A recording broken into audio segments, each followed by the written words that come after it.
What's going on? It's time for another episode of Too Hard for the Radio, transmitting from the future free state of Greater Idaho, where we don't have music tonight. I am the one-armed madman. And from the badlands of southern Montana, it's Nolan 5150. Nolan, how we doing? All right, man, but it feels like Footloose over here. No music, no dancing. What the fuck? You know, it's just, if it's not one tech issue, it's another issue, or it's one of our issues. But this one is just really beyond me. I at this point, I don't even care anymore. I've spent so long. I had a massive tech issue. I'm like having nasty problems with school right now. Like, probably the worst fucking school problem I've had by far. The other ones don't even compare to this. So last summer, I had to take this business software applications class where they teach you how to use like Microsoft Word and Excel and shit like that. And it was a lot of class for a summer. So I got a hold of the teacher and I get like accommodations because I'm an amputee, so I can get longer to do shit. So the teacher's like, period. Yeah, well, it depends. Like I'll explain a little more later. So this professor was cool about it. She was like, yeah, this is a lot of class for anybody in the summer, but for somebody like with one hand, this is crazy. So I'm going to give you an extension. You've got till the end of the year to finish it. And I was like, all right, cool, but I want to try and get as much done as possible. So the summer ends like, I don't know, almost a month before the new semester begins. So I was telling her I want to get a lot done in that period. And she's like, all right, cool. Like, let me know how you're doing and everything. So the day that school ends, I get locked out of everything. I'm sending her emails every day. She's not answering them. She's fucking off for her break, you know. By the time I get back, the other semester started already. And she's like, I want to have a call with you and have you logged on to all these things and see how you're doing. And I'm like, lady, I can't even get into this stuff. I haven't worked on it at all. And she's like, all right, whatever. And I told her like last week, I'll get a hold of you as soon as I can. She's like, all right, no problem. And so, but I've been like skating along, cheating in all my classes like I normally do. But I've got an accounting class and a business analytics class this semester that I can't cheat in. Like the one class I have to go into the fucking school to take the tests. And the other one, I have to take it on camera. So I can cheat semi in that one. I can write out everything and have it like hidden in my notes. I did this all through the math class. But so I've been cheating through the weeks. And my like the way I got through math and a lot of these other things is like I would cheat for a couple of weeks and then test time would come. And then I would go back and I would like learn the things as I'm making my cheat notes. So I would kind of get it. But I have my cheat notes so I could like plug and play with shit. And so I'm starting to I have a test this week in the one class. So I'm starting to go back and do that. And I'm like watching the videos and he's got these Excel programs pulled up and he's like, you got to do this and that. And he's doing all these crazy fucking equations that I don't understand at all. But these are things I was supposed to have learned in the class last summer. So I'm supposed to know this shit. And a lot of this stuff is like press Control Shift and then drag with your mouse. And it's like, man, I can't fucking do that. I can't press two buttons and move a mouse. Like no matter what I do, I can't even use my dick. I'd have to be hard for fucking 3 hours to do this goddamn thing, you know? Sounds like a good excuse to get a Viagra prescription. Oh God. What's that one? I don't remember. Whatever. Cialis. No, there's one that they advertise on podcasts a lot. Blue Chew, Rock Hard Boners. So, here's some inside baseball. So on my first tinfoil hat show, at the end of the show, he's like, we're going to do ads. And I was like, do you want me to leave while you do ads? He's like, no, you can stay on. And I was like, all right. So he like stays on and I stay on and he's like doing this Blue Chew ad. And then there's like a break in and there was another ad that he did where he was saying, I'm going out to this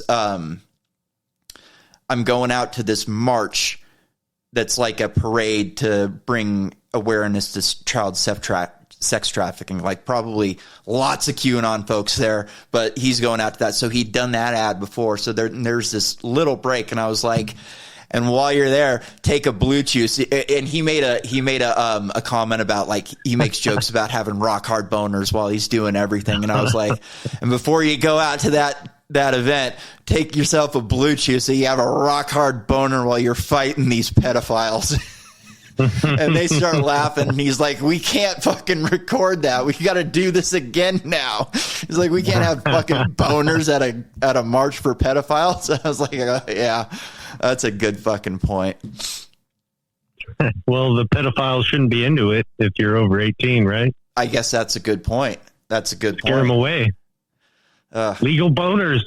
No. Free the boner. What does the feminists always do? Free the nipple. We got. Oh, hell yeah. Free the boner. With that movement. Marching around. Hillary Clinton must go to jail. And on the other side, free the boner. While you're walking around at the parade with fucking rock hard boners and your Donald Trump MAGA hat on.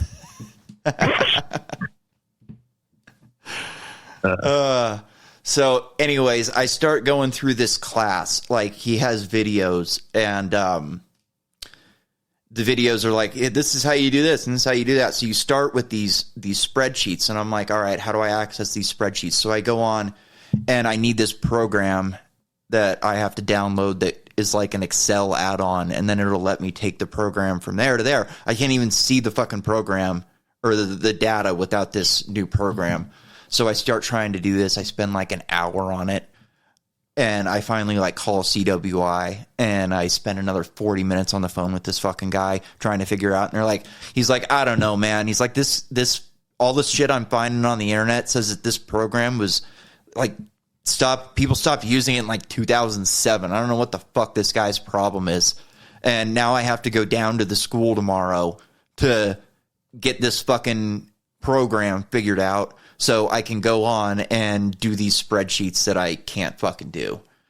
And I have a test on like Friday or Sunday for this shit. And yeah, so dude, all that Excel stuff, I don't know much about it, but I do know that you can do like black magic in Excel. Yeah, it's all kinds of mathematical equations and stuff. It's wild. But dude, these equations are like, I can't even. It's like, dude, A1 colon A2 comma equals, and it's, dude, these equations are like fucking 20 characters long to add up fucking 10 things. It's like, I can do this in my head faster, but then a lot of the things that they want you to do, I don't even remember the names of them right now, but I haven't been able to figure them out. And you need the Excel format. It goes through all these numbers, and it shows you like the mid minimum and and all these fucking weird, crazy accounting things that I'm never going to use. So like I had to email my professor and be like, dude, I don't know how to do any of this. I can't fucking follow along with this shit because I can't do it. I was like, the normal answer for this would be to drop the class and, take something else next semester. But for me, I'm workers' comp. Like, I can't drop the class. If I don't have a full schedule, they won't pay for me to do a next semester. So I got to get through this fucking class somehow. And, I had to go buy graphing paper today because I think I'm going to have to do all this shit by hand. Damn. It's fucking wild. And then I got this other class. I fell behind in it, and I missed a couple assignments. And I'm supposed to have, like, leeway on assignments. So I emailed this professor, and most of them are fine. And this fucking cunt, she has, for some reason, our weekends Friday at 5 o'clock. This is an online class. What the fuck is your problem? Like, people have to do this shit on the weekends because they have jobs. It's the reason they're doing this online. And then every other class is due on Sunday, and this fucking bitch is just going to throw a torque wrench into the spokes and say, I'm going to be due on Friday. So I try it. I go, hey, look, I had medical problems this week. I need an extension on this shit. And she basically told me to go fuck myself. It sounds like she wants the Fishatron. So I start like... my mom works for the Supreme Court. She's worked for lawyers her entire fucking adult life. And she's like, fuck this bitch. We're going to call a disability lawyer in Boise tomorrow and tell them what's going on. And they're going to be foaming at the mouth to come at this bitch. So we'll see. Yeah. Like, I have a feeling that they're going to be covered in the fine print, but maybe at least like a letter from from a lawyer's letterhead might fucking freak her out a little bit more than me just complaining. Oh, for sure. Well, you'll at least get your extension. And the problem is these people are suffering now, like from a mess that they created themselves. They made all these ADA laws because it had to be an equitable interchange between people missing a hand and normal people. Like, they did this. They created these policies, and now they don't want to adhere to them because it's unfair. It's like, yeah, man, it is unfair, but you made these policies. Now you're going to have to suffer under them. So yeah, it came from a place of them wanting to make everything equal for like disabled people. And then now they've realized that it means that they have to do more work as a teacher. And now they're like, actually, you know what? Fuck that. God forbid they let me turn in a spreadsheet that I created on my iPad instead of the brand new fucking Microsoft computer that I bought that doesn't fucking work. How hard would it be to grade one spreadsheet on an iPad? It's just fucking wild to me. And I went on a pretty fucking gnarly rant about this the other day, and I'm not fired up about it now because it wasn't the first time I fucking did it, but I really went off. I can boil down my so this is essentially what's going on. College, the first 2 years of college, for my associate's degree or whatever I'm fucking getting, is wine tasting. They give you a couple of fucking classes, you taste them, you figure out what you like, and then you go, oh, I want a case of this. And the case of that is, another degree at Boise State where you actually learn about the fucking wine that you liked. This is just fucking bullshit. It's literally boiled down to three things. Can you run a spreadsheet? Can you do a works cited? And global warming and climate change is going to kill everyone. That's like the three fucking things. Yeah. It doesn't matter what your degree says. Those are the three bullet points that you learn in your 4 years. Dude, my geology class was about climate change. Now I have to take an environmental class about climate change.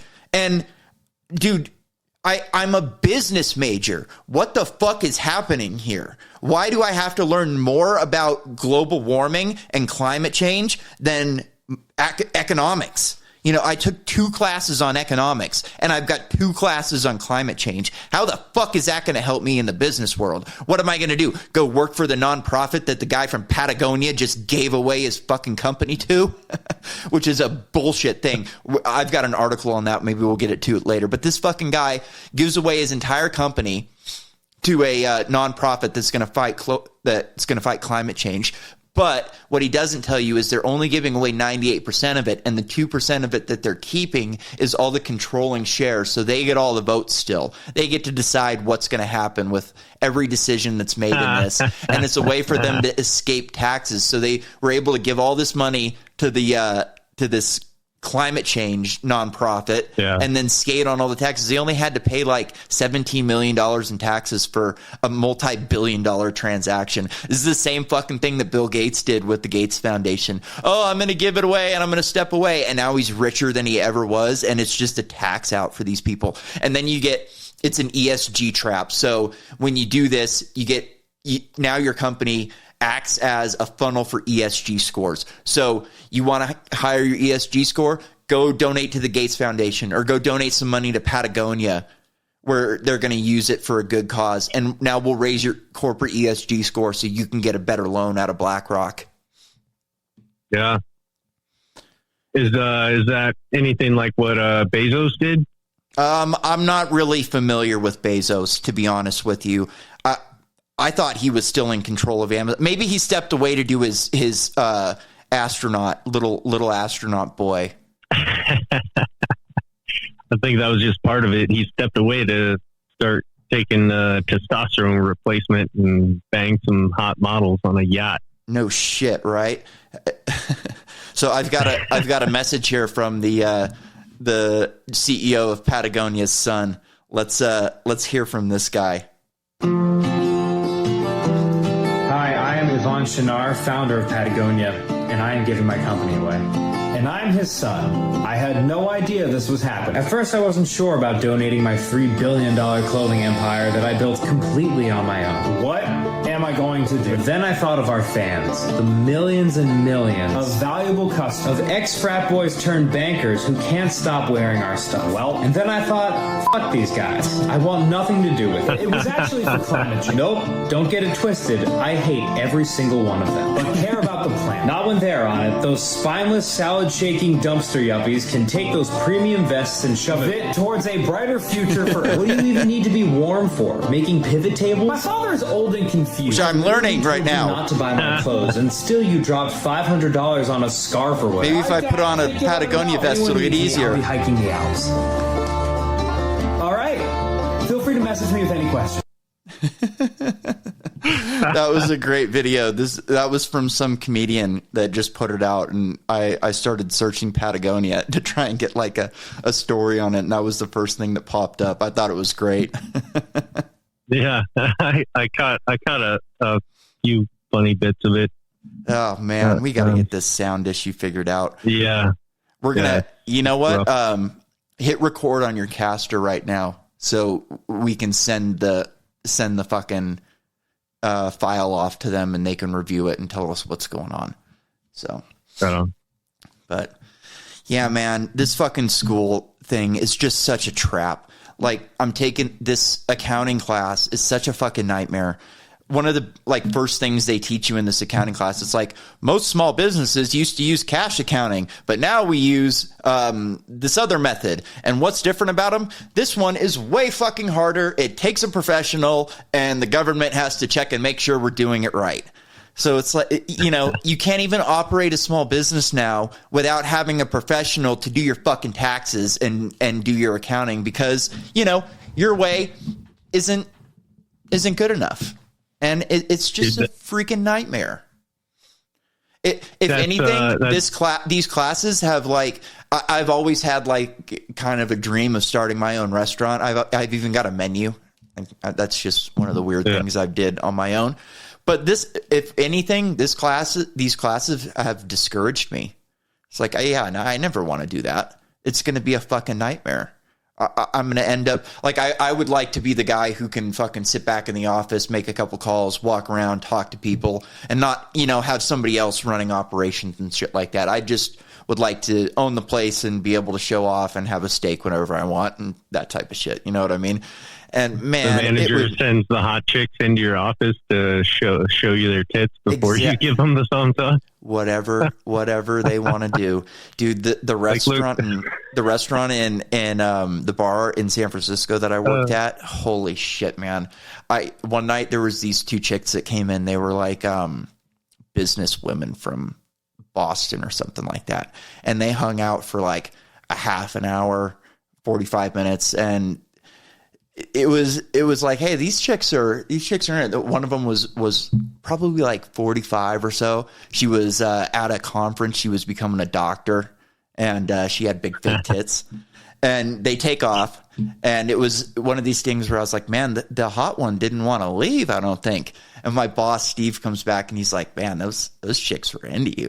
And I was like, not the other one, but the one, definitely. He was like, man, you should have locked that down. And I was like, yeah, it was weird because the other one was clearly dragging her away so she didn't do something stupid.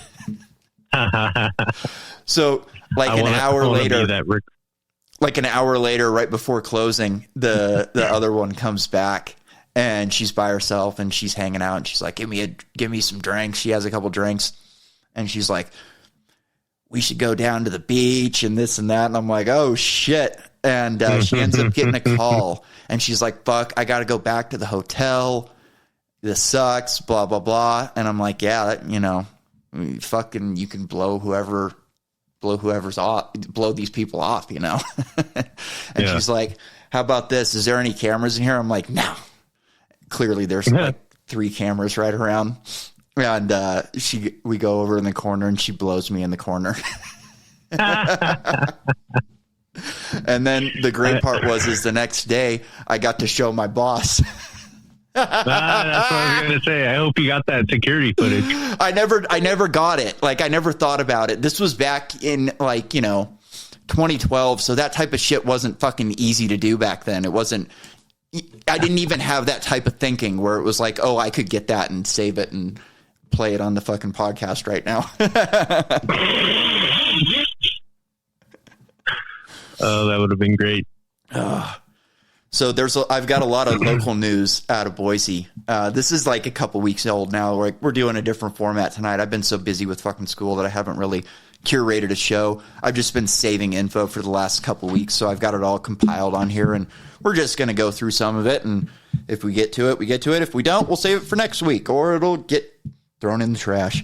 So Boise had a Pride event this week, or it wasn't this week. It was, a couple weeks ago. I don't know when this was. It was probably a week or two ago, but they had this Pride event. So let's go to the local news and hear about the Pride event. CBS 2 continues to follow the controversy over a kids drag show planned for this coming weekend. Was planned, but within the last hour, we learned that Boise Pride is postponing the show, claiming safety concerns. CBS 2's Michaela Ellich brings us up to speed.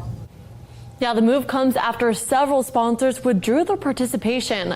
I talked with Boise Pride and others earlier for the reaction to the controversy. Big controversy over this year's Boise Pride event after announcing that there will be a kids drag show. Dorothy Moon, chair of the Idaho Republican Party, called for sponsors to defund the event, saying in a statement that they are, quote, financing the sexualization of our children. Shortly after, longtime sponsor Zion's Bank pulled out of the event. Zion's Bank. Idaho Power and Idaho Health and Welfare followed suit. It's disheartening. It's sad. Personally, I feel it was a knee-jerk reaction, based out of fear. This is the fucking creepy event guy organizers say involving kids in this event isn't something new to Boise Pride. We've had children perform various types of performances at our Pride Festival over the years. This is not new either. They're latching on to a QAnon theory that is, not valid, at all. That is tied specifically to this community. Supporters like Democratic Party Chair Lauren Necochea. I didn't catch that part. Let's go back just one. Let's see if you can hear this, because this is incredible. Well, over the years, this is not new either. They're latching on to a QAnon theory that is, not valid. They're latching on to a QAnon theory that's not valid. So if you think that drag queen story time and kids drag shows in public are wrong, you're a QAnon supporter. You're just a crazy QAnon supporter. How wild is that? Yeah, it's ridiculous. It's a sticky situation. I don't want, or I don't feel like I should have the right to tell a person what they can and can't take their child to, but there's gotta be some child fucking abuse. lines Child somewhere. abuse. There's gotta be some lines somewhere. It's you know what I'm abuse. saying? Like, yeah. You can't fucking do a lot of things to your children because it's over the line. Yeah. I mean, to me, this is clear. Well, you're not supposed to. Sure.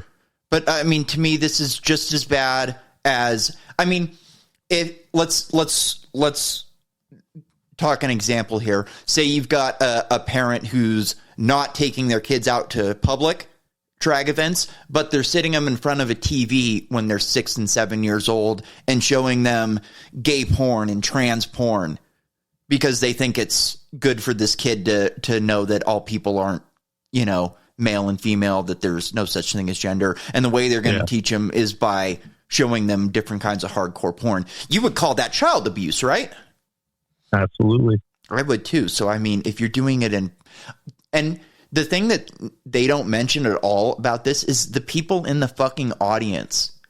I mean, the people that show up for this in the audience aren't just parents of drag kids.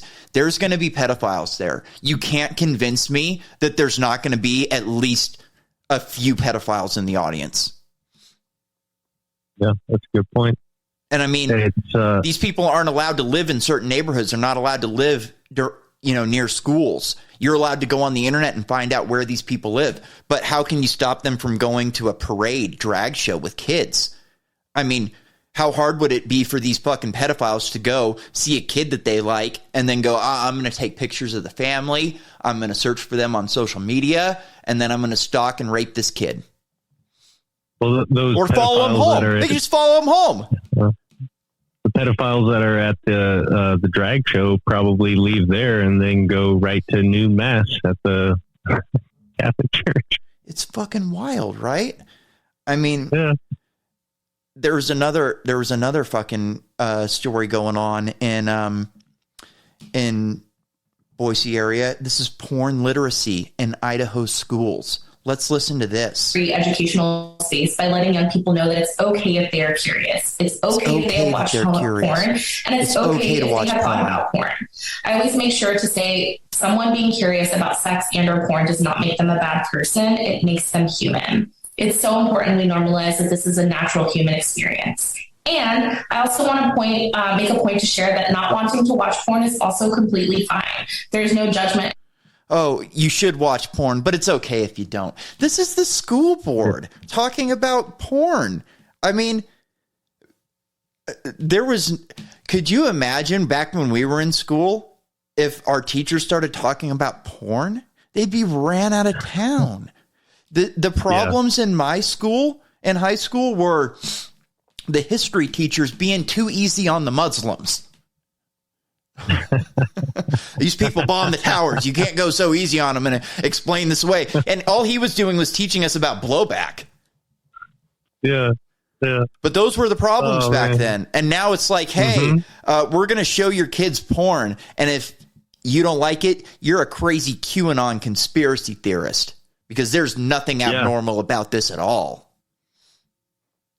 Yeah, it's really scary. It's like you can't, there's always the grab for more power, more control, right? So they're never gonna give up control. And for some reason, it seems like all these teachers, they have this overinflated sense of importance, power, or something. And importance. Yeah, it's like teach that 2 + 2 = 4, bitch, not 2 + 3 = 7, or whatever it is. 2 + 3 = whatever is equitable in a certain situation. Equal to your pronouns.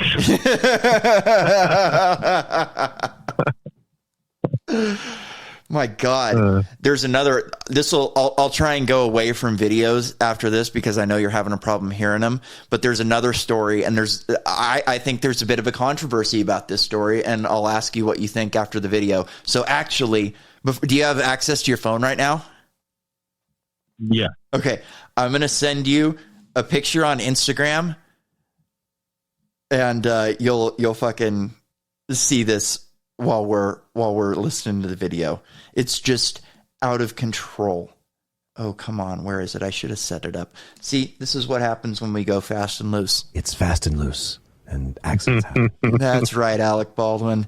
Accidents do happen, and we shouldn't be faulted for them, should we? I never pulled the trigger. You know what happened is that stupid bitch pulled the fucking trigger with her mind. She was telepathic. It was all her fault. Yep. Damn. I can't find the fucking picture. Oh, well. Let's, well, anyways, there's this fucking, here we go. I know what I'm going to do. This is how we're going to do it. I'm going to play the video, and then I'm going to screenshot the picture during the video and send it to you. I don't think I can do it while the video is playing, but I'm going to send it to you at some point here in a second. Here we go. Here's Alex Jones. All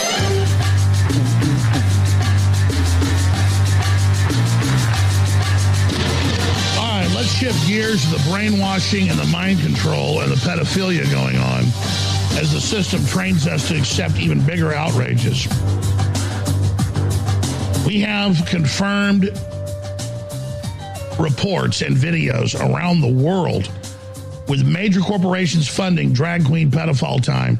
In many cases, sending convicted pedophiles have 5-year-olds sit on their knee while they're reading books. This is the predators marking their prey. They're marking their territory. See all over the Western world, tens of thousands, hundreds of thousands of children being sterilized, little girls' breasts being cut off, little boys' genitals being cut off. All this is going on. There's this meme that I saw recently. It was like 80s kids, and it shows a picture of this girl with an 80s haircut, and it's all fucking weird. And then her normal picture, and she's like, I can't believe I had that haircut. And then it was like 90s kids. I can't believe I dressed like that. And then it was it went down to 2020s, did something else, and then it goes to 2020 kids. I can't believe I cut my breasts off. Shows some girl fucking crying in the hospital with like her fucking tits cut off. It's fucking horrible. Like when you think about it. All right, let's continue with Alex on this controversial story. Radio listener, you're lucky you're not going to have to see this. You're lucky, the video Nolan. And the photos are on Infowars.com. They're on Infowars, though.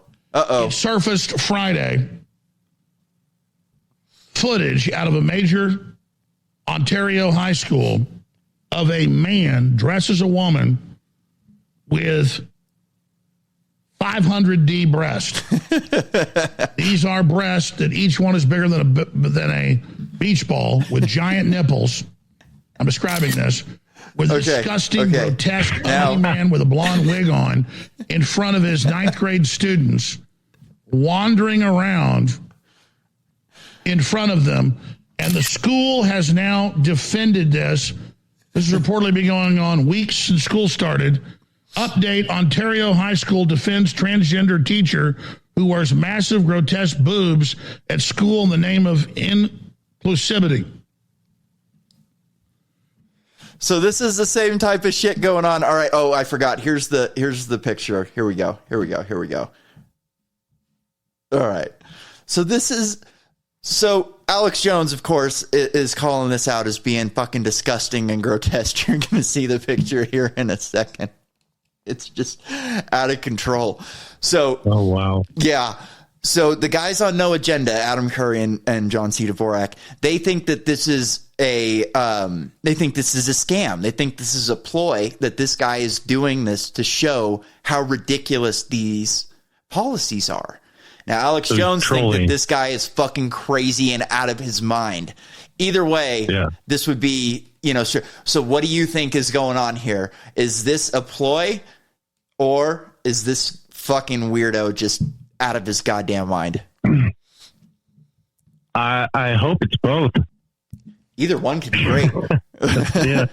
He's weird as fuck, but he's trolling the shit out of this bullshit policy. Oh, right-wingers. I mean, and right-wingers also.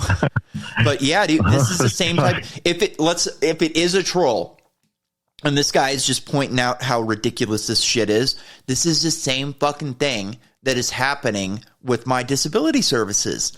This fucking teacher is all bent out of shape because she's having to suffer from policies that they created. Now the school has to fucking defend this guy, no matter what, because he can say it's not a ploy. And they can just go, we made this bed, we've got to lie in it. Because if they come out and say, no, we can't allow this guy to do it, he's not being truthful and this is a ploy, he can go, you're lying. And what are they going to say? The best move is probably not to say anything if you are doing a troll. I mean, how could a person really a shop teacher? The dude's there at one point in the video that Alex is showing. He's operating the compound miter saw with these enormous fucking tits. He can barely reach the goddamn thing. Nolan, you can't let your safety hazard. Nolan, you can't let your nephews and nieces go to college. These criminals, they're demons. They're gonna take them. They're gonna take them on a trip to Disneyland. They're gonna sit them on their lap with their big fake tits, and pretty soon you're going to have a demolished soul. These demons are coming for him. Infowars.com.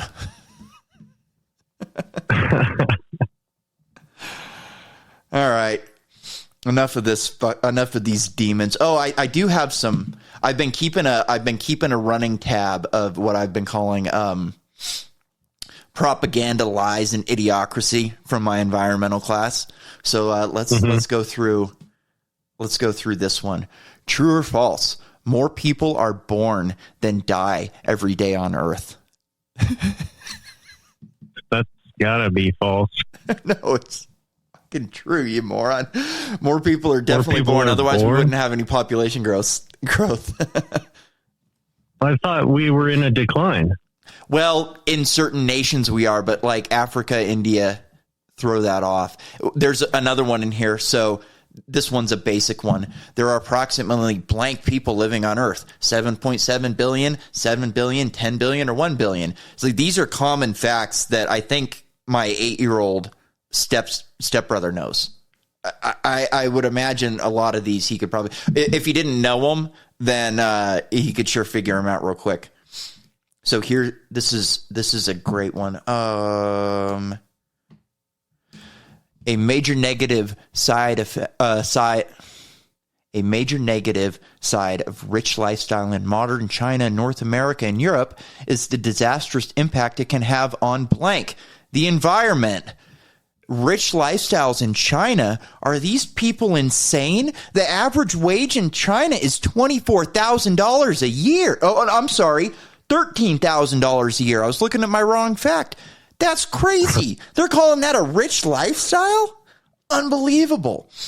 And here I posted this on like a libertarian group on Facebook, and they really thought this one was the worst. China's one-child policy to control the population size has blank been successful. That's fucking wild. They have a population right now that they have like, I think it's like 30% more men than women. These people aren't going to be able to reproduce. And like you said, they're running into population issues. Japan's running into them. We're running into them. A lot of these developing countries are running into serious population issues. That's why Elon Musk is having all these fucking kids. Right, with all the artificial insemination. Yeah, it's weird, right? I heard a stat that the only countries that had an increase in population were the countries that didn't enforce the jab.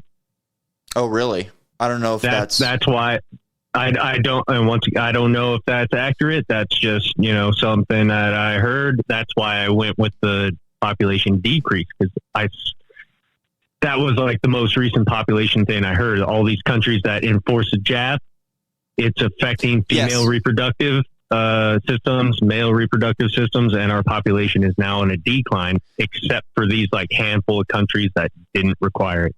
I don't think it's that they're on a decline. I think that it's they're increasing less than the average rate. So it would show like, say, a population decreased 10% every year in America. This is a bullshit stat. And after the jab was implemented, now it only grew like 8% this year. Then that would show like a 2% decrease in population growth, which would be accountable to the jab. I've got a lot of stuff on COVID, but man, it sucks that I can't fucking play this stuff for you. So you remember last week when I was saying, what's the difference between the fucking jab or between the vaccine and the booster at this point? They're just talking bullshit like they're the same fucking thing. I don't even know if they're a different dose at this point. A lot of other people had that question this week. They're like, what's the fucking difference? And our press secretary is like, I'm going to have to leave that one to the science. And then Dr. Fauci comes on and he's like, there's no difference. Just take the fucking thing. What's wrong with you people? You haven't listened yet? That's the message. Take the jab. Safe and effective. What's wrong with you fucking people? Yeah. And now the super flu shot that they're trying to push now. And I've heard that if you take the flu shot and the next booster, that it's like a system overload. You know what I'm saying? Like your body's not able to handle that high load of vaccination or whatever the fuck. And it's too hard on your immune system. Crash your system. You got a spike protein running through your body trying to simulate COVID symptoms. And then you've got another flu shot variant going through. So you've got a portion of the flu going through you. So it's going to be just trashing your immune system. It's not abnormal for people to get sick after they get the flu shot because their immune system has been knocked. I mean, the way the vaccine works is it induces an immune response to a portion of the vaccine, and that portion, or the portion of the virus, and that portion shouldn't be enough to get you sick, but enough to get your body prepared to respond to it when it comes in contact. But a lot of times people will take this, their body's going, okay, I'm starting to fight this, but then they get the virus while it's happening. Yeah. That happened to me like the only time I got a flu shot. I got really sick in Southern California. I mean, I couldn't fucking breathe. I was in this shitty hotel room because I was like at the end of selling drugs. And I mean, in a really bad fucking area. So I'm in this hotel room and I can't breathe. I didn't know Afrin existed at that point in my life. I've got an Afrin addiction right now. I have to take it like 6 times a day. Otherwise I can't fucking breathe. And I haven't wanted to like go through the stuffed up nose for 2 days to get rid of it. So I've just been using it for like 3 months. So I'm sitting in this fucking hotel room. I can't fucking breathe. There's a wall heater. So I kept like standing up against it to like get the mucus in my head warm. And I'd lay down for a few minutes and then I'd start again. And at this point, dude, I was like 130 pounds. So I was just dead man walking anyways. So I get this fucking shot. And I think actually I didn't get the flu shot. I think I got the swine flu vaccine because this is when swine flu was going around. So I go into like the Walgreens across the place where I'm staying. I'm like, I'm fucking sick. Should I get this vaccine? And they're like, yeah, take the vaccine. They jam it into me. And like 2 days later, I'm fucking worse. I go to the hospital. They have to pump my lungs. They like shoved a fucking tube down my throat and they pumped me full of all this weird, nasty stuff. And I was just hacking. And I'm trying to have people sneak Oxycontins into me because I'm a complete fucking drug addict. They know that, and they're not even thinking about giving me any I'm like, how about some codeine for this coughing? They're like, get fucked, man. What do you think this is?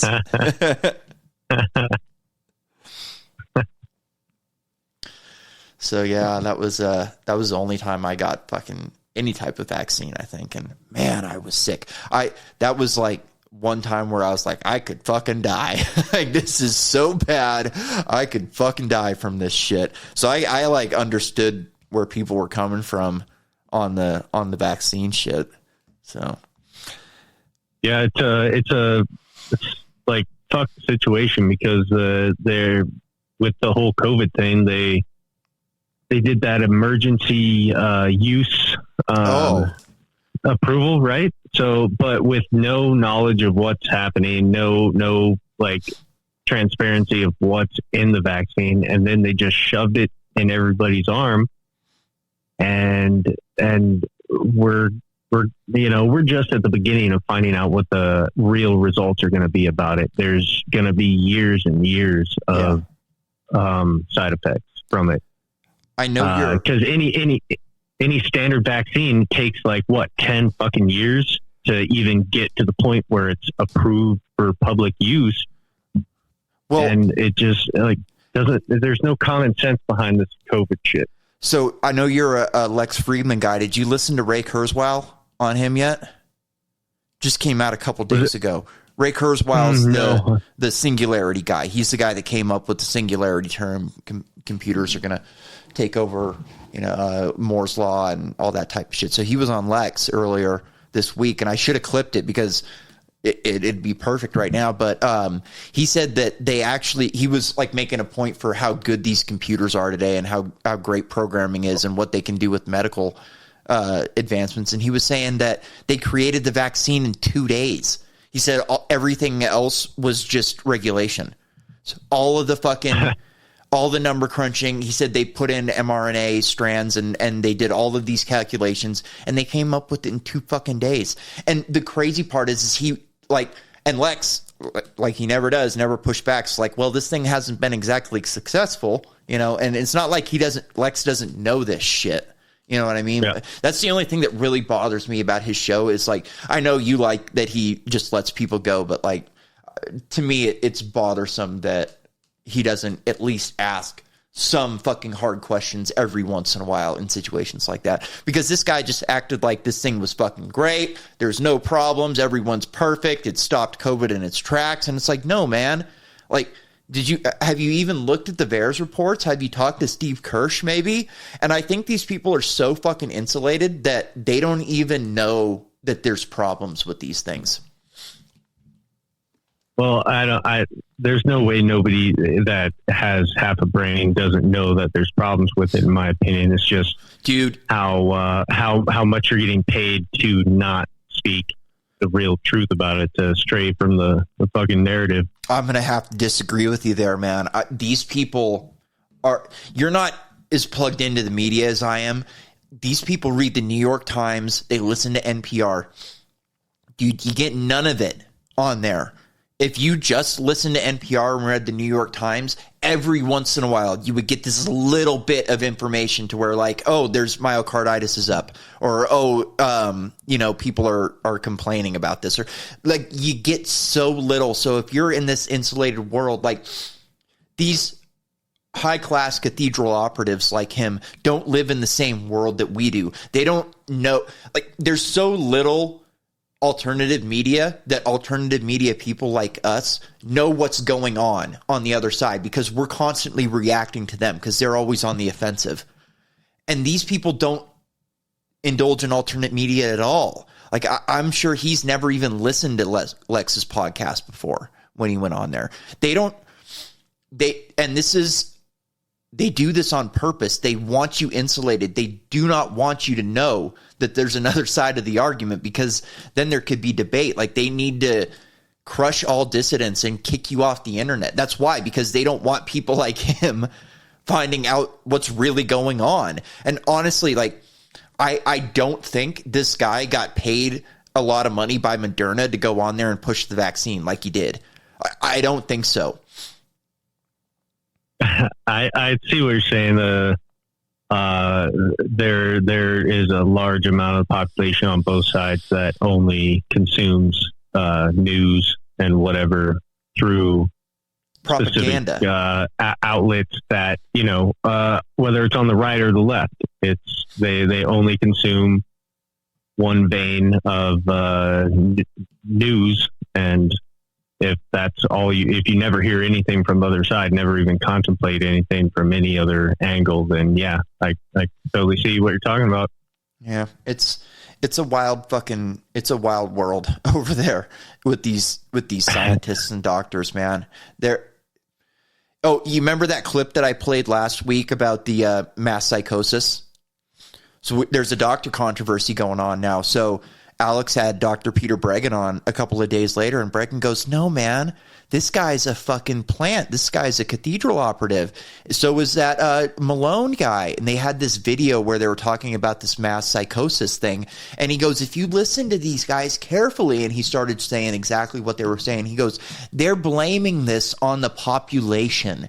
They're not blaming this on the people on top. They're saying that all of this mass psychosis is our fault, not the people on top. But dude, I never would have, Alex didn't pick it up either. This guy had to come on and go, no, man, these guys are as deep state as you can possibly get. Malone's CIA. He's on all of these patents for weird fucking things. These guys are plants. And I thought that was the guy made a great fucking case. And these other guys, refuse to debate him. They won't do it. So I thought, I wouldn't want to go toe to toe with the CIA plant. No, the CIA plant won't debate Breggin on it, and Breggin's he's up there too. He's just as fucking top notch as these guys are. I mean, he's written books. He's a high level psychologist, clinical psychologist. He knows people really well. His interviews on Alex have been great all the way through COVID. He's fucking nailed it. He wrote this book called COVID-19 Predators, We Are the Prey, or something like that. Yeah, like he fucking gets it. He really fucking gets it. It was an interesting interview. It wasn't clippable. Like the way he talks, it just doesn't work out to like get it into bites the way I would have to do it for this. But Biden announced that COVID's over this week, and just in some fucking 60-minute interview, they go, "Is COVID?" Or he goes, "Yeah, COVID's over." oh yeah, don't worry, we're all good. We still got a problem, but it's over. And then, like, instantly the White House comes out and is like, no, it's not over, Jack. What are you talking about? This, he didn't say that. You guys are crazy. We don't even know what you're talking. Joe Biden didn't even come out of his basement yesterday. That guy you talked to was a plant. Yeah. Are you serious that he actually did? Yeah, dude. Let me, it was over? Let me play the clip and see if you can hear it. Mr. President, first Detroit Auto Show in 3 years. Yeah. Is the pandemic over? The pandemic is over. We still have a problem with COVID. We're still doing a lot of work on it. But the pandemic is over. If you notice, no one's wearing masks. Everybody seems to be in pretty good shape. And so I think it's changing, and I think this is a perfect example of it. Could you hear that?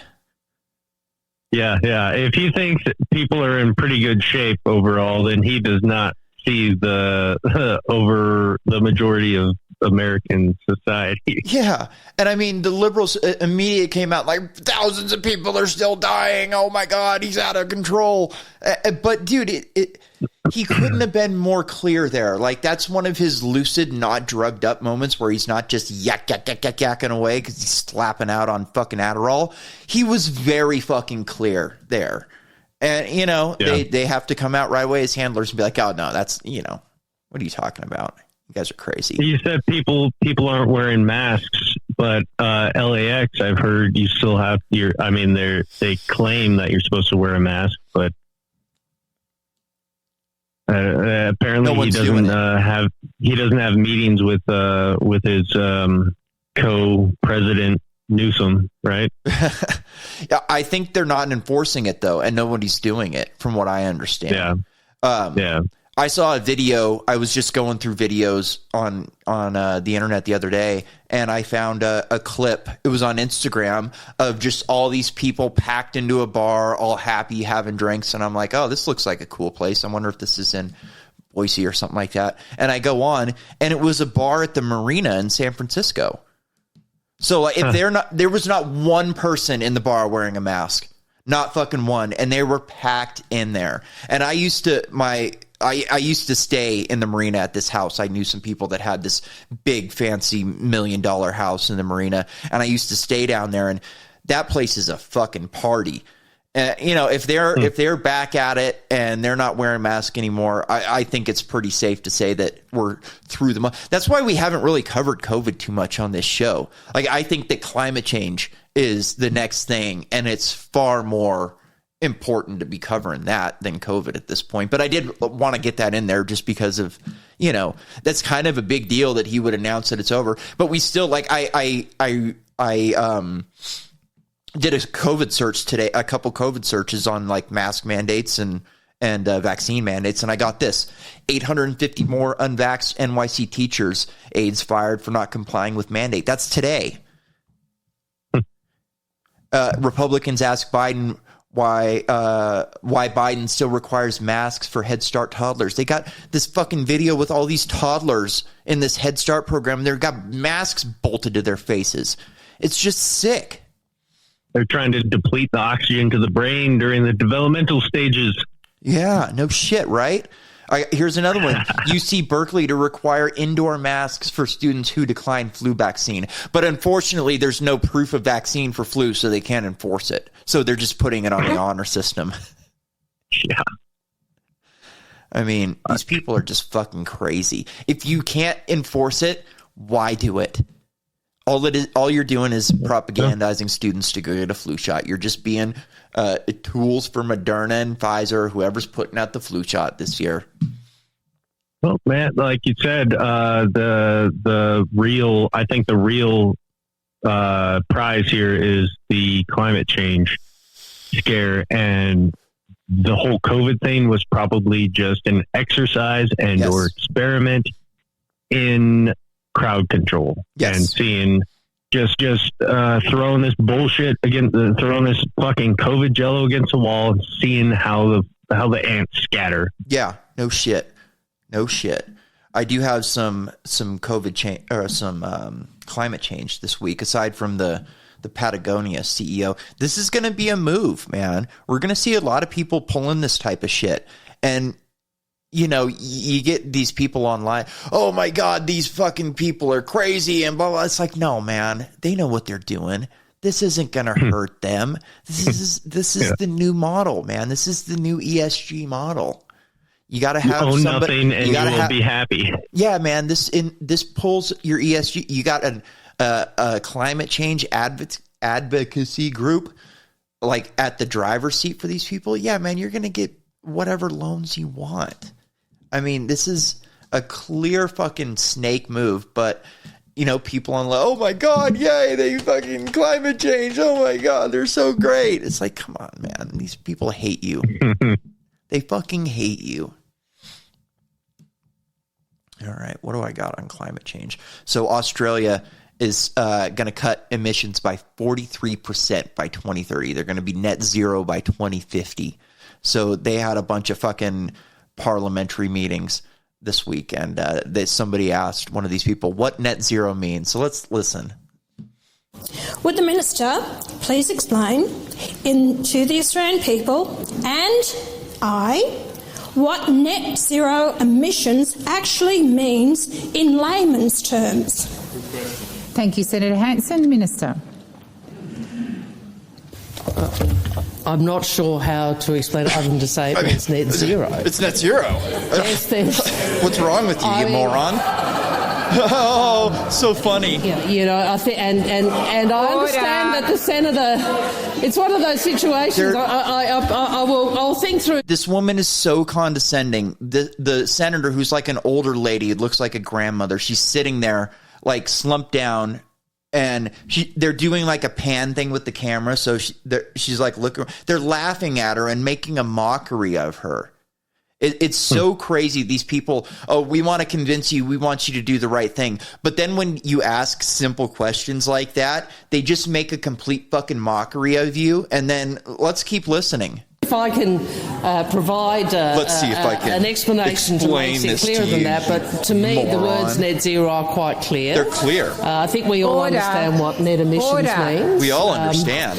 I am reminded of a time I can't tell you because off the top of my head I don't know. I think Senator Fielding wanted an explanation, and I got in the chief scientist.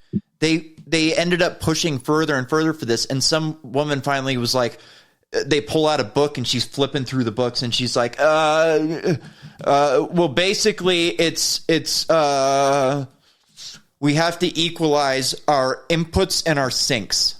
And it's like, they asked for layman's terms, you dumbass. Yeah. Like, if you don't know anything about energy, you would have no idea what that means. Carbon sinks are like what naturally sinks up carbon and soaks it up into the earth. So they want to balance what we're putting out based on what naturally gets soaked up, which you can't fucking do. Oh, this is great. So this week in school, I had to do a carbon calculator, which I've done before. And this one was even less comprehensive than the one I did. It was like, how many times a week do you eat meat? And you put a lot or a little. It's not even like how many times. And it's like, how many miles do you drive? And there was like two other questions. Then it goes, oh, if everybody had your level of energy, we would need 5 Earths for everyone to survive. And if we were going to be equal about energy, you use as much energy between January 1st and March 3rd as the other people on Earth. At that point, you're using too much. So then they have us do this again, they have you do it for a rich person and a poor person. So the poor person, they have you do it for like an African, peasant who has no energy, no fucking house, essentially just a straw cabin. And you get done with it and it goes, if everyone lived like you, you would need 2.1 Earths. It's like, hold on a second. Yeah. So you're telling me right now that the only answer to net zero is less people. But that was exactly my point I've been wanting to say is because of the layman terms of, like you're saying, Australia, right? To get to net zero, right? Yeah. Emissions is to kill 40% of the population. That's literally what you would have to do. More than that, more than 50, because it says you would need 2.1 Earths to live like a peasant. for 7 billion people to live like peasants. And they don't want to live like peasants. They want to live like rich people. And the rich person, it took like, let's see, I have it right here. So the rich person took 22.9 Earths. So how many people do you need for everybody to be able to live that way? It's like 500 million. That's the number they always put out. The father of the new king of England, he wrote in his book, when I die, I want to come back as a virus and kill 80% of the population. How fucking creepy is that? Yeah, man. I'm not even kidding. That's a real fucking quote. And maybe Prince Charles's? Yeah, maybe he did. Dad? Yeah. I don't remember the name, but yeah, man, his fucking dad. Everybody's got to die, and I want to do it. These are the people we put in charge. Like, I mean, his brother's a pedophile. His dad wants to kill the entire planet. How do you think this guy is? He's probably a good guy. Oh, I'm sure he is. I'm sure he has the nothing but the best out for the people of England, right? He's gonna fuck your kids and kill your fucking grandparents. He might fuck your grandparents too. He might. You never know with these people. Who could tell? Do you want to hear any more of this Patty Wong lady? She really gives a tongue lashing to the rest of these people. Yeah, let's get a little bit more. All right, let's hear some more. The government's proposal is to truncate this debate into this morning only in relation to the passage of these bills and the conclusion at the committee stage. Well, Deputy President, the Coalition is making an offer to the government in this regard. Don't have the guillotine. We're happy to stay here as long as it takes until the bill is done. And Senator Birmingham comes in here and says, we want a debate. We'll stay here. Well, you've had 9 years. Exactly. You've had 9 years and an election campaign where you lost seats on this issue. That's a matter for you. The Australian people have spoken.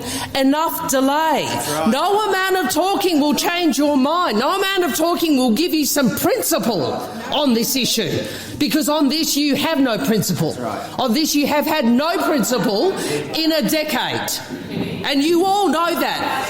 Mr. Senator Canavan. She's fucking wild, him, right? Mr. Abbott. Dude, the parliamentary system is way more fun than our system. Way more fun. They're always standing up and they're yelling back and forth at each other. It's a lot more fun. But we had 9 years. We've been telling you what to do for 9 years and you haven't listened. And they're calling it a debate. It's like, no, man, you people have been attacking us for the last fucking decade and now you're going to win. And they're talking like there's been a debate. It's like, are you fucking crazy? These people don't want to debate. It's climate change is going to kill everybody. If you don't agree, you're a crazy QAnon conspiracy theorist. Like, and we can't debate with you. Now what they're talking about is we'll debate the bill. We'll debate the bill. We're not going to debate climate change. That debate's been done and over with for 10 years now. And the Australian people have spoken. Do you really think like Tim Dillon says, these people are a bunch of criminals and they like being locked down. So maybe they do want this shit. But something tells me if you explained what net zero actually meant for the people of Australia, they probably wouldn't be into it. Maybe. Australia, as far as I've heard, is one of the most restricted government controlled countries in the world, right? They gave up their guns for one school shooting. Yeah. Well, that's as soon as you do that, you're fucked. You're fucked. As soon as you give the guns up, you're completely fucked. And you know what? Yeah. That'll take us back to Dirty Joe. Let's go to Dirty Joe here for a second and hear about what you really need if you want to pick a fight with the government. And for those brave right-wing Americans who say it's all about keeping America's independent and safe, if you want to fight against the country, you need an F-15. You need something a little more than a gun. Yeah, there you go. You need an F-15. Hey, I'm coming for you. I'm coming for your kids. We're going to stick a needle in their arm. We're going to bolt a mask to their face. And if you don't like it, I'm going to shove an F-15 down your throat. Is that Joe's name for his cock? How do you think he's got a piece on him? No. I don't think so either. I don't think he fucks. Way. I bet that guy can't fuck good. There's certain dudes where you like DeSantis, that dude probably fucks. Josh Hawley, that dude probably fucks. Those guys are they're throwing a rope around your neck, they're digging in and they're going hard and sweaty, right? Yep. Joe's like, let me smell up and dig the spurs. Joe's like, let me smell your hair for 10 minutes and then we'll cuddle. I came. Oh man. But don't you see? That's what she was there for. That was the plan. To give you a boner. And you got one. Congratulations, you're human. Oh, fuck. So here's an article that came across my desk. I've been wanting to read this one for a couple weeks now. So this is an article on the site War on the Rocks by Zachary Kallenborn. Necroaeronautics, raising the undead aircraft for war. So how's Biden going to come at you with an F-15? He's going to create a zombie air force and come at your ass. Let's hear a little bit of this article.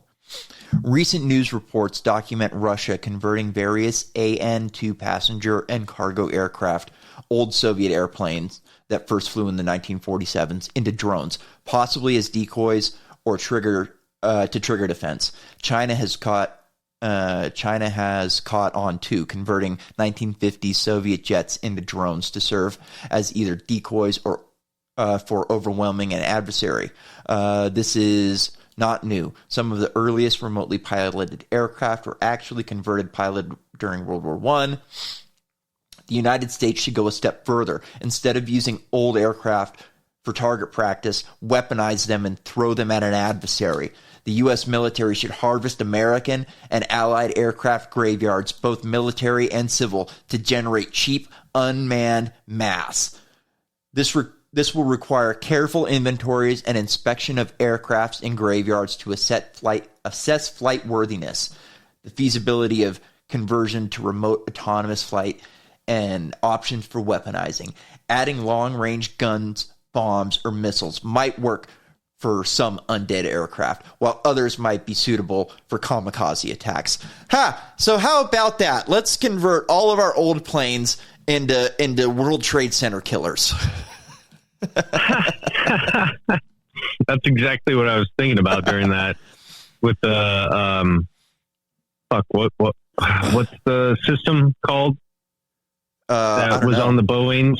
Oh, the autonomous flight modes? Honeywell. Oh, Honeywell, right? Or there's also Operation Northwoods. Operation Northwoods was when we decided that we were going to fly unmanned aircraft, commercial passenger aircraft into like Cuban targets or into American targets and blame it on Cuba or something like that. This is during the Cold War. Yeah. It came across Kennedy's desk and he said, "No fucking way." But yeah,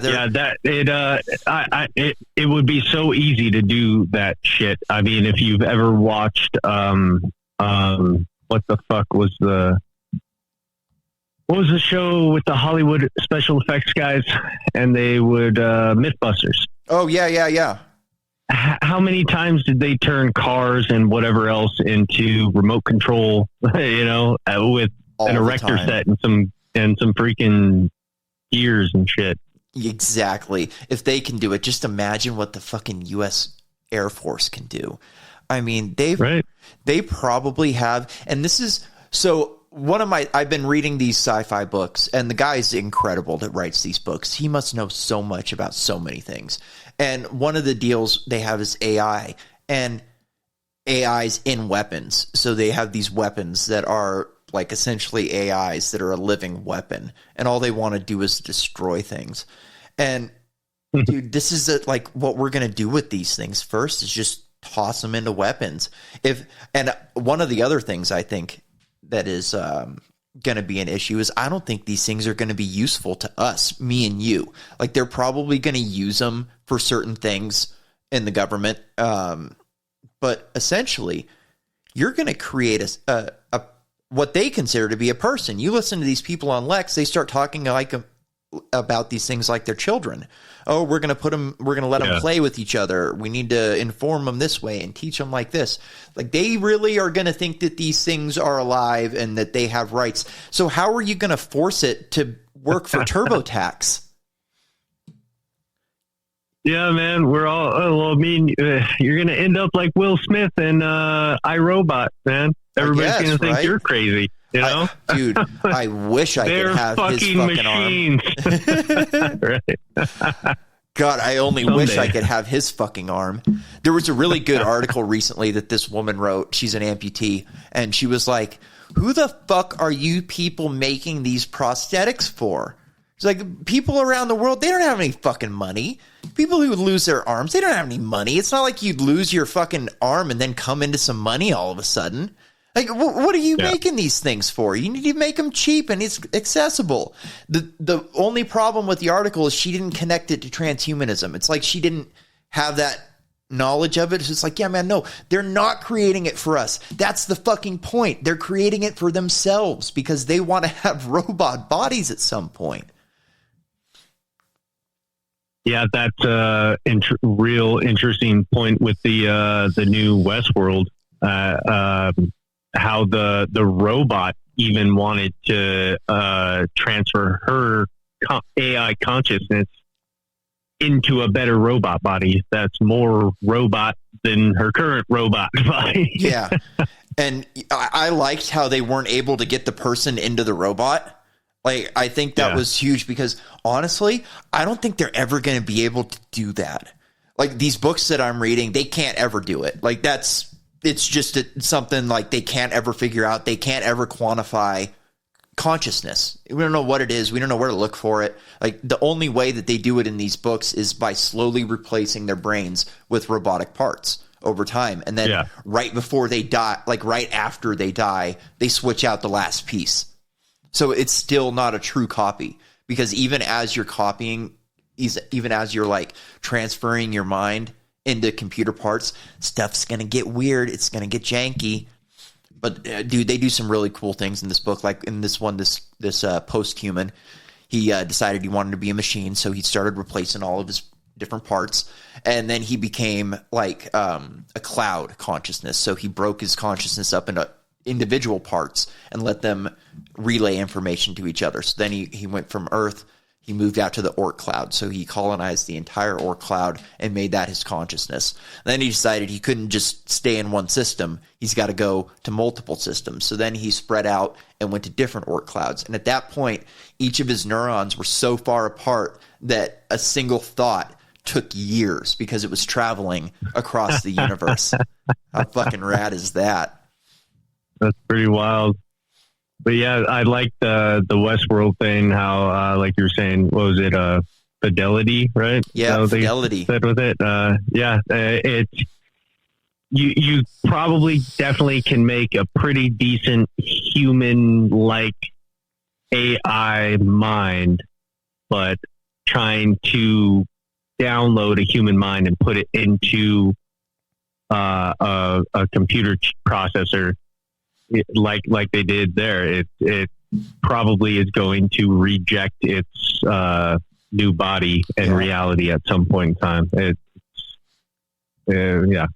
So I've got another story that we can tie into that actually. So IBM just built a refrigerator for a quantum computer. So let's hear about this quantum computer real quick, or this refrigerator. System 2 is a bridge to the future of quantum computing.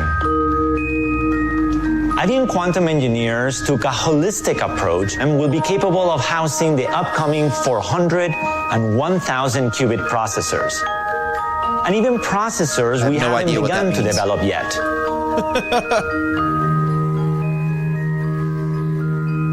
System 2 takes a hexagonal form.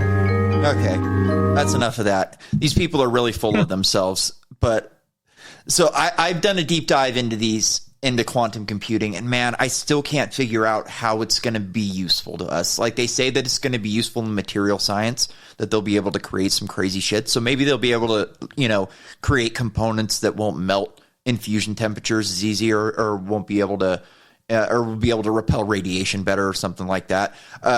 Space elevators, maybe carbon nanotubes, shit like that. But again, these are things that aren't going to ever help me and you. By the time this stuff trickles down to people like me and you, we're going to be long dead. Maybe Joe Rogan will be able to use it after we're long dead, but we're never going to have access to this high level of income, and I would not be surprised if Joe Rogan outlives us.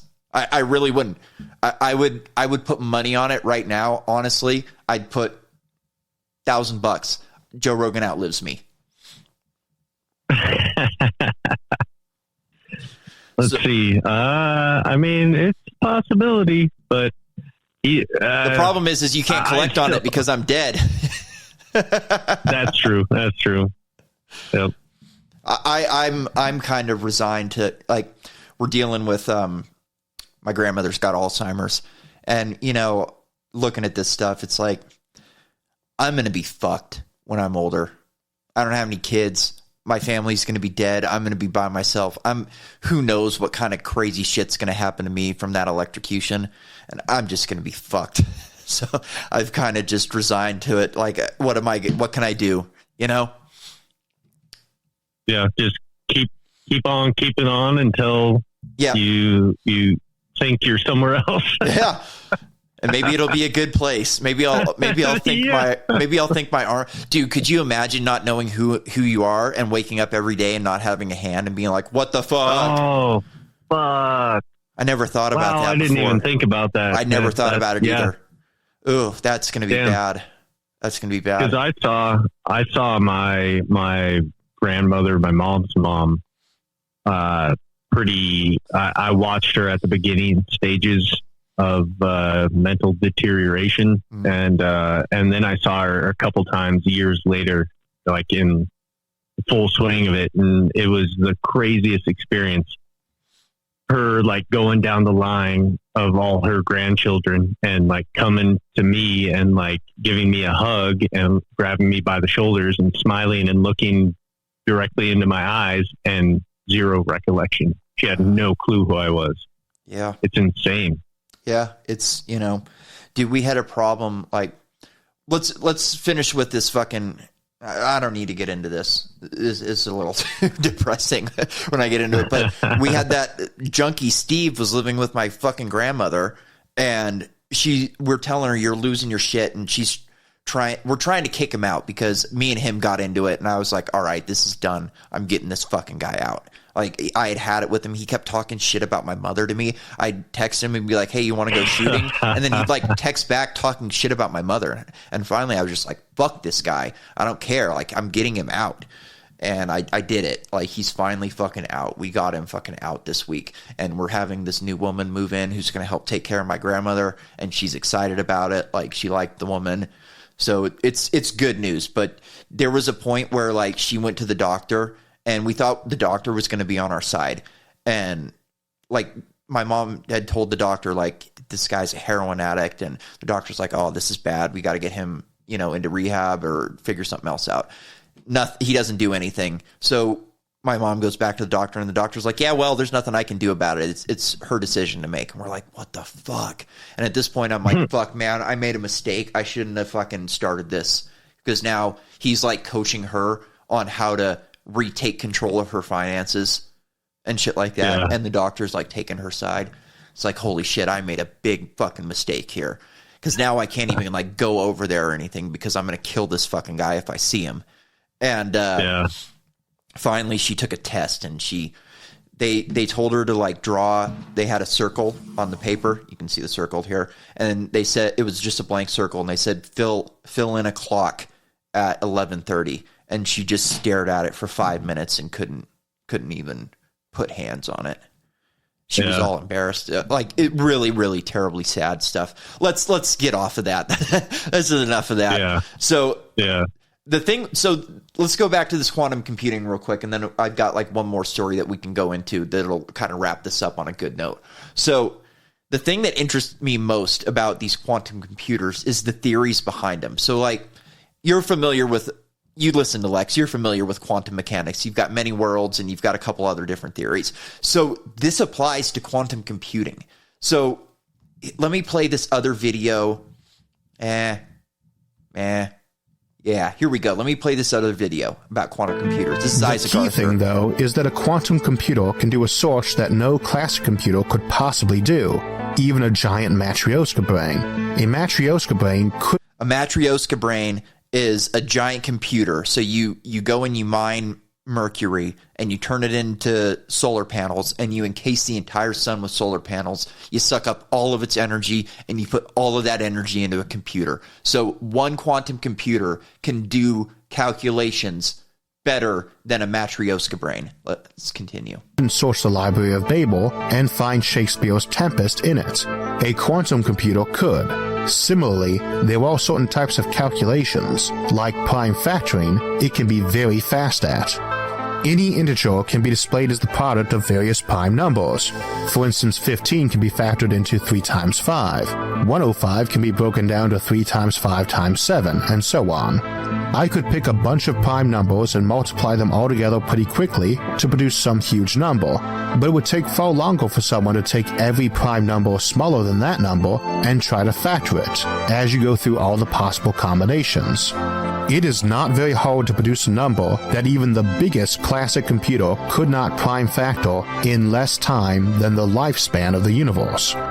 But the quantum computer can try each combination randomly and also simultaneously and pop out the answer almost right away. So the question is then, is how is it doing this?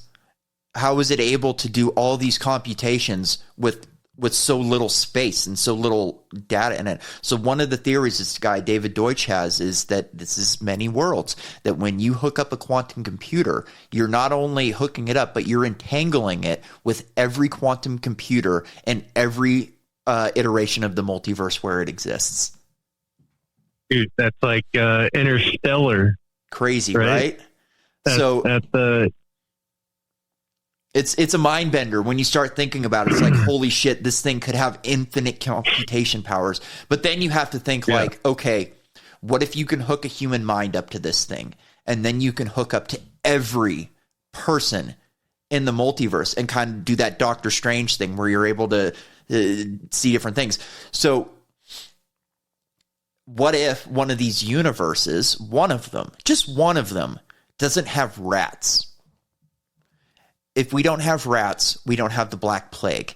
If we don't have the Black Plague, we're 400 years advanced right now. Imagine the technology we're going to have 400 years from now.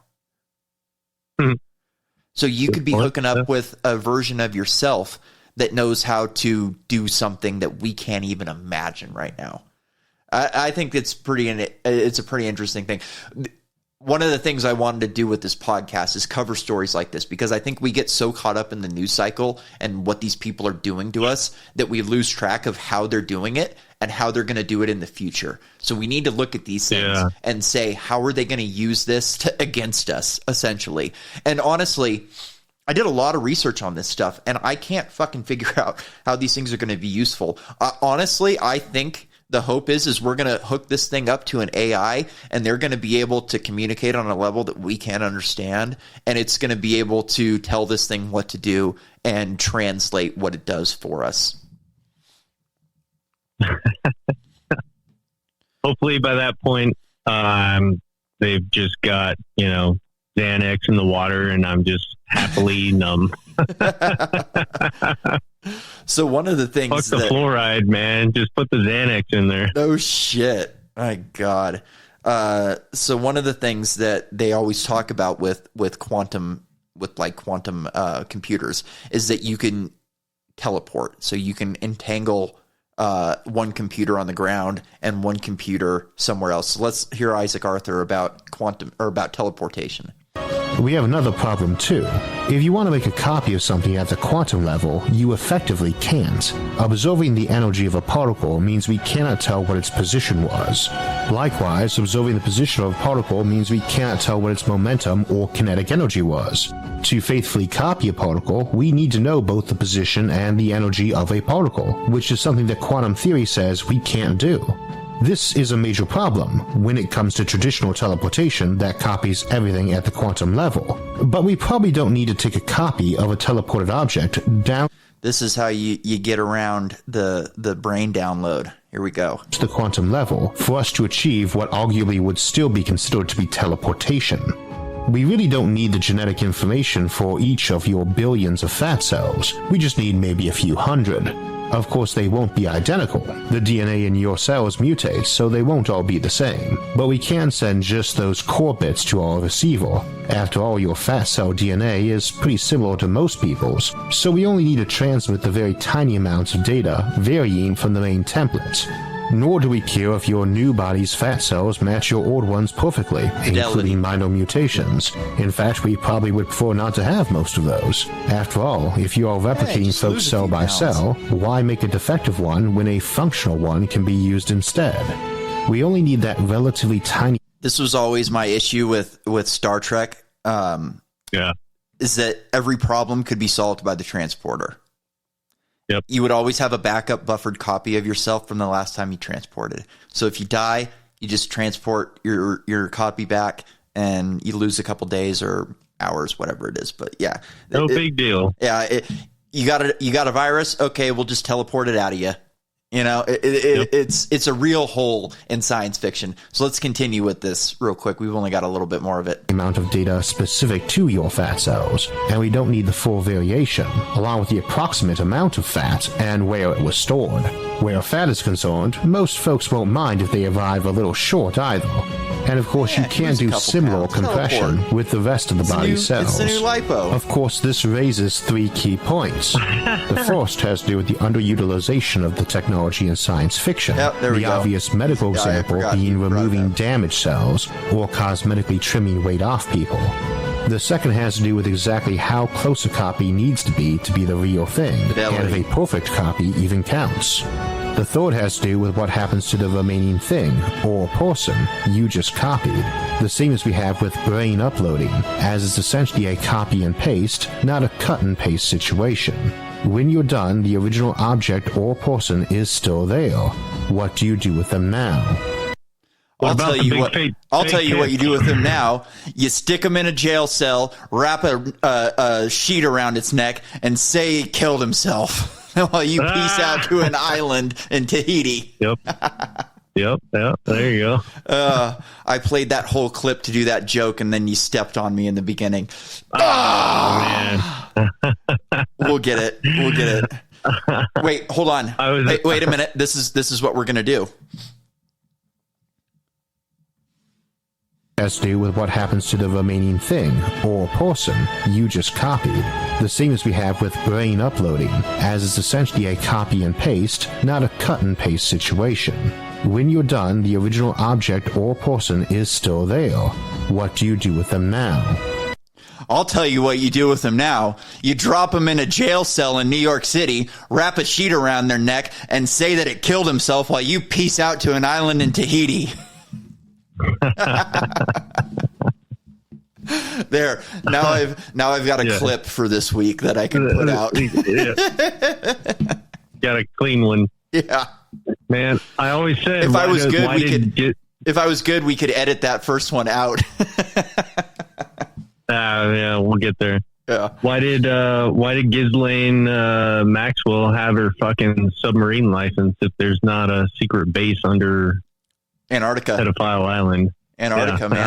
You're down in Antarctica. That's where the breakaway civilization is, man. That's where all these UFOs are coming from. There's fucking people that we don't know about. I'm so convinced of this. The alien thing is just bullshit. I think that these people are too close to home to be aliens. If they were coming here in those little crafts, there would either have to be a big craft that brought them here, or they're coming from a whole nother universe, because there's no faster than light civilizations out there. They'd be on top of us right now if there was. Yeah. They'd be expanded everywhere. And the only way you could get a small ship here would be to take a big ship. Like, you can't just take a fucking small ship across the universe unless you've got faster than light travel. Yeah, or if they're, the little big-headed, big-eyed aliens are just kind of drones, they're just that was the little craft. That was the theory that we looked at in one of our first episodes, where we were looking at why the Greys were colored that way, and it was part of their computerized, clone version of themselves. So I've got one more article that we'll get out on, because this one's kind of a good news article. There are some good things happening in the medical industry every now and then. Oh, by the way, follow us on social media. I haven't done the newsletter in like 2 weeks now. I'm so busy with school, I don't have time to do it. But yeah, you can find us on social media. That's good enough. So here we go. Scientists hail autoimmune disease therapy breakthrough. So this is a cool one.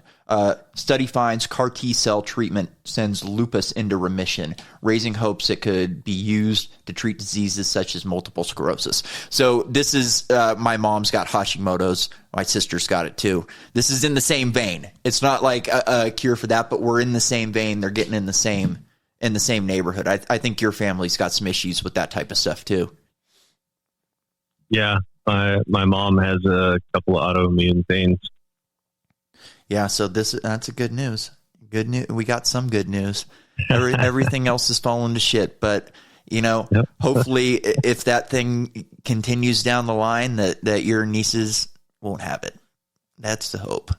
All right. Well, what do you think? I think we did it. Look at that. We nailed the time too. Hour and a half, right on the dot.